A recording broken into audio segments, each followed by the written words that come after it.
Hello students, कैसे हैं आप सब। मैं कुशल शर्मा, आप देख रहे हैं मेरे यूट्यूब चैनल कुशल क्लासेस। तो देखिए, आज हम क्लास 7 के प्राची पब्लिकेशन बुक में से चैप्टर नंबर 4 जो कि अलजेब्रिक एक्सप्रेशन है उसकी थर्ड एक्सरसाइज को करने वाले हैं। इसमें हम अलजेब्रिक एक्सप्रेशंस के डिफरेंट वैल्यूज़ फाइंड आउट करेंगे अलग अलग वेरिएबल्स पर। ओके, और उनसे रिलेटेड डिग्री का जो काम है वो भी हम करने वाले हैं। होपफुली आपको पहली दो एक्सरसाइजेज से काफ़ी कुछ सीखने को मिला होगा। अगर आपको कंटेंट अच्छा लगता है तो प्लीज़ लाइक और शेयर तो आप कर ही रहे हैं, लेकिन आप सब्सक्राइब नहीं कर रहे हैं। I don't know why. आप कंप्लीट वीडियो देख लेते हैं, सॉल्यूशन कर लेते हैं, तो जब मैं एनालिटिक्स में देखता हूं तो वहां पर नॉन सब्सक्राइबर्स से वॉच टाइम आ रहा है। सब्सक्राइब भी कर दीजिए प्लीज़, मोटिवेशन मिलता है काफ़ी आगे काम करने के लिए। आपका भी कुछ नहीं जाता वैसे, ठीक है, लेकिन मुझे मोटिवेशन मिल जाता है। तो चलिए 4.3 एक्सरसाइज शुरू करते हैं। देखिए, first question MCQ based question है। क्या है? The degree of the expression ये पूछ रहा है, तो इस कंप्लीट एक्सप्रेशन की डिग्री हमें बतानी है। तो देखिए, आपको क्या करना है, इसमें जितनी टर्म है, लास्ट एक्सरसाइज में हम टर्म्स के बारे में काम करके आए थे, तो फिलहाल इसमें 3 टर्म है। हमें इन तीनों टर्म की अलग अलग डिग्री पता करनी है। तो पहले टर्म की अगर डिग्री पता करें तो अब डिग्री कैसे पता करें उस चीज़ को समझिएगा। जो वेरिएबल हैं, जो लेटर्स हैं, उनकी पावर्स को आप में क्या करना है, ऐड करना है। तो 3 और 4 कितनी हो गई? 7। ये चांस की बात है कि ये दोनों आपस में मैच कर गए, कोई गारंटी नहीं है, ठीक है। फिर इस दूसरे टर्म में पी और क्यू की जो पावर्स हैं उनको ऐड करें तो यहाँ 8 बन रही है। यहाँ इन दोनों की पावर्स को ऐड करें तो क्योंकि कोई पावर नहीं होने का मतलब है एक पावर होना, तो 5 और 1 6 पावर हो गई, ठीक है। तो ये जो 7, 8 और 6 हैं ये डिग्री हैं, लेकिन ये इन टर्म्स की डिग्री है और हमें इस पूरी की पूरी एक्सप्रेशन की डिग्री बतानी है। तो हमें क्या करना होगा कि इनमें से जो हाईएस्ट है वो इस पूरी एक्सप्रेशन की डिग्री कहलाएगी। दैट मीन्स कि ऑप्शन सी। क्लियर? यानी कि जो भी हाईएस्ट डिग्री की टर्म है तो उस टर्म की जो डिग्री है हाईएस्ट वाली वो पूरी एक्सप्रेशन की डिग्री हो जाएगी। क्लियर सा? आपको ये ध्यान रखना है। क्लियर?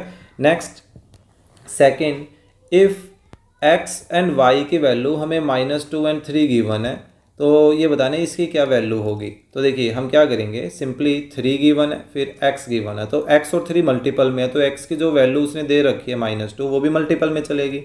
फिर भी उसमें बीच में प्लस है, तो देखिए मैंने प्लस लगाया, फिर 2 है 2 लगाया, फिर y मल्टीपल में, तो y की वैल्यू जो रखेंगे वो भी मल्टीपल में रखेंगे। तो बस हमें क्या करना है, इसको सिंप्लीफाई करना है। अपोजिट साइन मल्टीप्लाई करेंगे तो -3 × 2 6, सेम साइन मल्टीप्लाई करेंगे तो +3 × 2 6, क्या आ गया? 0। यानी कि option B is the right option. Clear? Third, देखिए, which of the following is applicable for unlike terms. Unlike terms के लिए इनमें से कौन सा एप्लीकेबल होता है वो हमें पता करना है। तो अनलाइक टर्म्स का मतलब ये हो गया कि जिसमें सेम वेरिएबल्स हों तो उनको तो लाइक बोला जाता है, तो जिनमें सेम वेरिएबल्स नहीं हैं उनको अनलाइक बोला जाता है। जैसे ऊपर ये हमारे पास 3 जो टर्म्स थी, P Q P Q P Q, आप कहेंगे कि ये तो सेम है, लेकिन उसके बावजूद भी ये अनलाइक है। क्यों? क्योंकि इनकी जो पावर्स है वो पावर्स मैच नहीं कर रही है, ठीक है। लाइक होने का क्या मतलब है? लाई मैंने लिख दिया एक x² - 3x + 7x², ऐसे कुछ। तो देखिए, x इसमें भी है, x इसमें भी है, x इसमें भी है, लेकिन इन सभी को हम लाइक नहीं बोलेंगे। इनमें सिर्फ ये दोनों लाइक है क्योंकि इनका वेरिएबल तो मैच कर ही रहा है, साथ साथ इनकी जो पावर है वो पावर भी मैच कर रही है, ठीक है। तो इस चीज़ का आपको ध्यान रखना है। तो देखिए, unlike terms can be added together, बिल्कुल भी नहीं। Unlike terms can be subtracted together, बिल्कुल भी नहीं। मैं एग्जांपल देता हूँ। अनलाइक टर्म्स, मान लीजिए हमारे पास कुछ मैंगो है, 4 मैंगो और 5 ऑरेंजेस हैं, ठीक है। हम इन दोनों को आपस में क्या ऐड कर सकते हैं? क्या मैं बोल सकता हूँ 9 ऑरेंज हो गए या 9 मैंगो हो गए? नहीं बोल सकता ना, वो सेपरेट की रखने पड़ेंगे हमें, क्योंकि वो मिक्स नहीं हो सकते। अगर मैं इन दोनों में से सब्ट्रैक्ट करूं कि 5 मैंगो में से मैंने 4 ऑरेंज को सब्ट्रैक्ट किया, तो क्या एक मेरे पास मैंगो बचेगा? पॉसिबल ही नहीं है भाई। सब्ट्रैक्शन कैसे हो सकता है? सब्ट्रैक्शन तो वो हो सकता है ना कि मान लीजिए मेरे पास 10 मैंगोज हैं, 10 मैंगो में से मैंने 6 मैंगो ले लिए, तो मैंगो में से मैंगो ही लिया जा सकता है ना। मैंगो में से मैं ऑरेंज कैसे ले सकता हूँ कि एक थैला है, थैले में बहुत सारे मैंगो हैं, लेकिन जब मैंने थैले में से कुछ मटेरियल निकाला तो मेरे को ऑरेंज मिला, क्या पॉसिबल है? नहीं है, क्योंकि थैले में तो मैंगो थे। तो ये वैसी बात है। तो आपको ध्यान रखना है कि अनलाइक टर्म्स ना तो ऐड हो सकती है ना सब्ट्रैक्ट हो सकती है। सिर्फ लाइक टर्म्स आपस में ऐड सब्ट्रैक्ट हो सकती है कि 5 मैंगो में 4 मैंगो ऐड कर दिए तो 9 मैंगो बन जाएंगे, है ना। 5 मैंगो में से मैंने 4 मैंगो ले लिए तो 1 मैंगो बच जाएगा, कुछ इस तरीके से। क्लियर? तो दैट मीन्स कि option D is the right option, कि इसमें से कुछ भी सही नहीं है। Clear? Next, right the coefficient of x. देखिए एक्स का कोफिशिएंट बताना है तो उस कंडीशन में आप यूं करिए, देखिए लिख लेता हूं मैं, कोफिशिएंट ऑफ 3x या coefficient of x in 3x। हाँ ये ठीक है। तो जब भी आपको किसी एक्सप्रेशन में, किसी टर्म में, किसी पर्टिकुलर वेरिएबल का कोफिशिएंट छांटना है तो आप क्या करिए, उस वेरिएबल को इग्नोर कर दीजिए, हाइड कर दीजिए, छिपा लीजिए। तो उसको छिपाने के बाद क्या बचता है? 3। तो वही आपका आंसर होगा कोफिशिएंट। यानी कि उस वेरिएबल के मल्टीपल में क्या है वो सब कुछ उसका कोफिशिएंट कहलाता है। ठीक है, जैसे coefficient of x in second part में क्या है, -4ax। तो आप इस x का कोफिशिएंट बताना है तो इसको छिपा लीजिए, क्या दिख रहा है? -4a, तो -4a इसका आंसर हो गया। सिंपल है ना। थर्ड पार्ट में क्या कह रहा है? Coefficient of 5xy square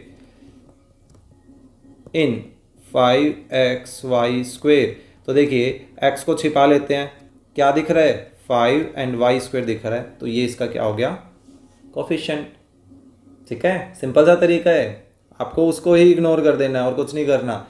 next क्या है? Right the numerical coefficient. इस बार वो सिर्फ न्यूमेरिकल कोफिशिएंट चाहता है और कुछ नहीं। दैट मीन्स कि यहाँ तो ये a भी आ रहा था, ये y स्क्वेयर भी आ रहा था, ठीक है, लेकिन इस बार वो सिर्फ नंबर्स के फॉर्म में कोफिशिएंट चाहता है, यानी कि वो -4, ये 5, इस तरह के आंसर चाहता है।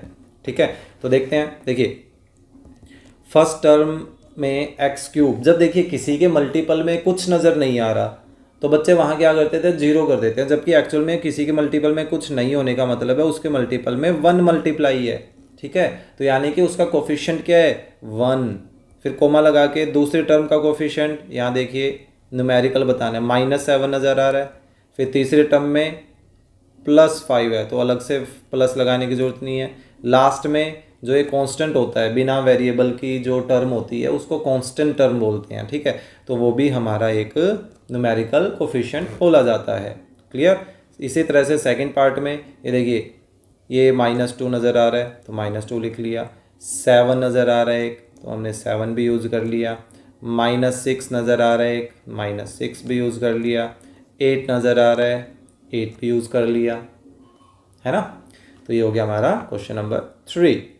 Next, identify the like terms. अभी मैंने लाइक के एग्जांपल दिया था ना, बिल्कुल वही वैसे ही हमें फर्स्ट पार्ट में से लाइक टर्म्स छांटनी है। देखिए एक्स स्क्वेयर, कोई और एक्स स्क्वेयर की टर्म है, ये रही, तो दैट मीन्स कि ये दोनों लाइक है। कोई और है, नहीं है। वाई स्क्वेयर और ये जेड स्क्वेयर है, दैट मीन्स ये लाइक नहीं है।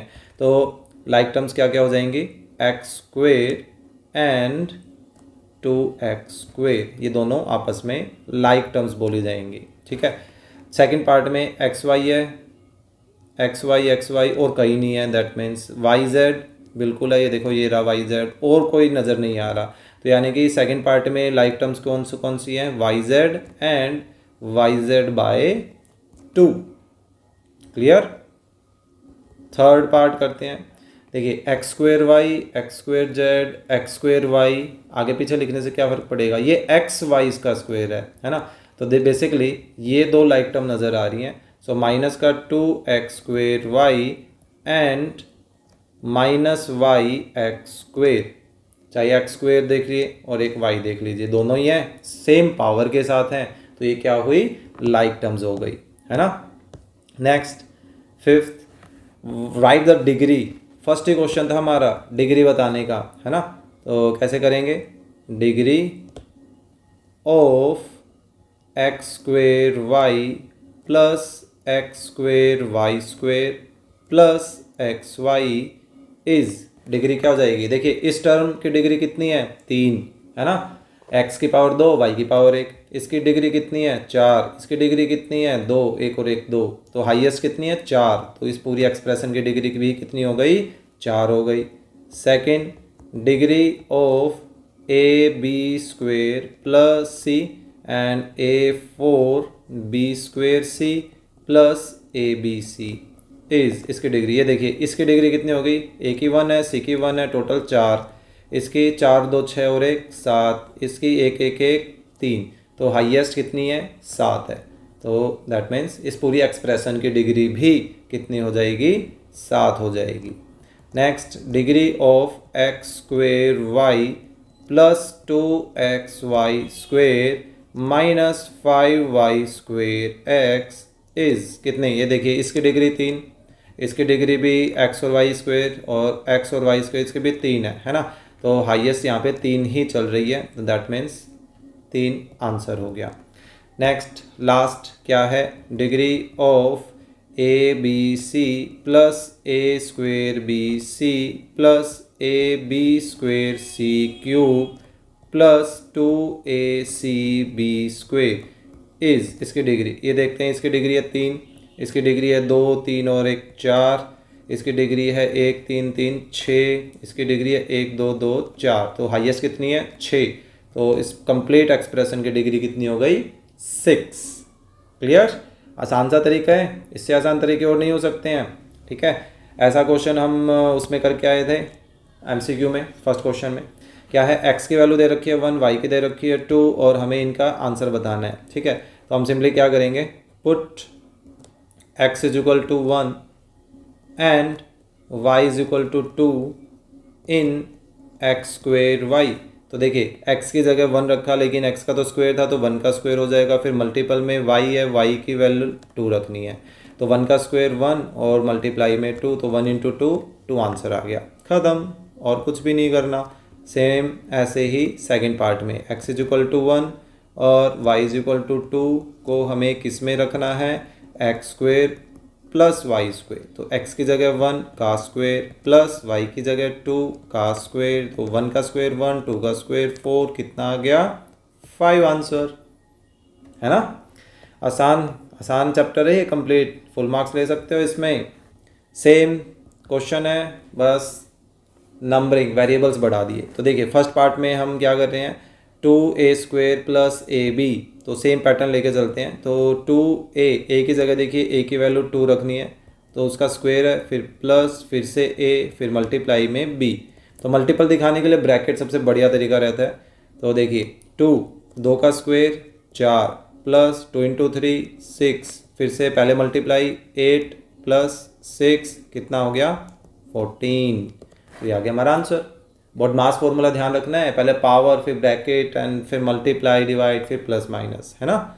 सेकंड पार्ट क्या है, 2a², तो a की जगह a की वैल्यू, देन प्लस, फिर x का स्क्वायर है तो x की जगह x की वैल्यू उसका स्क्वायर, फिर माइनस y की वैल्यू है -3 तो उसका स्क्वायर। तो देखिए मैंने यहाँ 2 के ऊपर स्क्वायर लगाया तो ब्रैकेट नहीं लगाई, है ना, जबकि 3 का था तो उसका लगाई, क्यों, क्योंकि उसके अंदर एक माइनस था, इस वजह से। ठीक है, तो देखिए 2 का स्क्वायर 4, फिर से 2 का स्क्वायर 4, माइनस का स्क्वायर प्लस, और फिर 3 का स्क्वायर 9, है ना। ये वाला माइनस बच गया है, कभी ये सोचो भाई ये वाला माइनस आ गया, नहीं। तो 2 इंटू 4 8, और तब तक इनका सब्ट्रैक्शन कर लेते हैं, 4 माइनस 9 माइनस 5, सो 8 माइनस 5 3, तो ये आ गया हमारा सेकंड पार्ट का आंसर। चलिए थर्ड पार्ट, 4x 2 है, फिर y² y है -3 का स्क्वायर, फिर -3y की जगह y की वैल्यू z -2 है, देन उसका भी स्क्वायर है, फिर 4x की जगह x की वैल्यू जो कि 2 है उसका स्क्वायर, देन z -2 है। चलिए पहले पावर ओपन कर लेते हैं, ये बन जाएगा 9, देन माइनस ऑफ -3, और ये बन जाएगा 4, देन 4 अगेन 4 और -2। अब मल्टीप्लाई कर लेते हैं, तो ये देखिए 4 इंटू 2 8, 8 इंटू 9 72। ठीक है, देन नेक्स्ट हमारे पास अब कितना आ रहा है ये देखिए, सेम साइन मल्टीप्लाई हो रहे हैं, ओवरऑल रिजल्ट प्लस में आएगा। 3 इंटू 3 9, 9 एंड 4 36 है ना। And then opposite sign multiply कर रहे हैं तो ओवरऑल रिजल्ट नेगेटिव में आएगा। 4 इंटू 4 16, 16 इंटू 2 32। सो 36 में 32 सब्ट्रैक्ट करें तो 4 को 72 में ऐड कर देते हैं तो ये बन गया हमारे पास 76। तो ये आ गया हमारा थर्ड पार्ट का आंसर। चलिए फोर्थ पार्ट करते हैं, एक्स क्यूब। सो एक्स की वैल्यू है 2, सो 2 रेज टू पावर 3। इस बार मैंने ब्रैकेट लगा दी तो मर्जी थी, ऐसी कोई बात नहीं थी। फिर वाई क्यूब, यहाँ ब्रैकेट लगानी ज़रूरी है क्योंकि माइनस है। फिर 3 time of x, then y, then z, इनकी वैल्यू सब्स्टिट्यूट कर रहे हैं। फिर ए एंड बी, देखिए इसमें सारे आ गए। चलिए मल्टीप्लाई कर लेते हैं। 2 raise to power 3 8, minus raise to power odd power negative में आएगा और 3 रेज टू पावर 3 कितना हो जाएगा 27। ठीक है। फिर ये देखिए सेम साइन मल्टीप्लाई कर रहे हैं प्लस और फिर उसको फिर से प्लस से करना है तो ओवरऑल प्लस में ही रिजल्ट आने वाला है। 3 इंटू 3 9 और 2 इंटू 2 4, 9 एंड 4 36, 2 इंटू 3 6 है ना। सो देखिए 36 माइनस 27 कर लें तो 9 बच जाएगा। 9 एंड 8 17, 17 एंड 6 आई थिंक 23 बन जाएगा। सो इसका आंसर कितना आ रहा है 23। सो ये था अपना क्वेश्चन नंबर 7 और इसी के साथ हमारी थर्ड एक्सरसाइज हो जाती है कंप्लीट। होपफुली आपको ये समझ आई होगी। सो प्लीज़ कंटेंट अच्छा लगता है तो लाइक भी करें, अपने फ्रेंड्स के साथ शेयर भी करें और चैनल पर नए हैं तो प्लीज़ सब्सक्राइब भी करें। स्टार्टिंग में मैंने बोला था, है ना। चलिए मिलते हैं नेक्स्ट वीडियो में 4.4 एक्सरसाइज के साथ।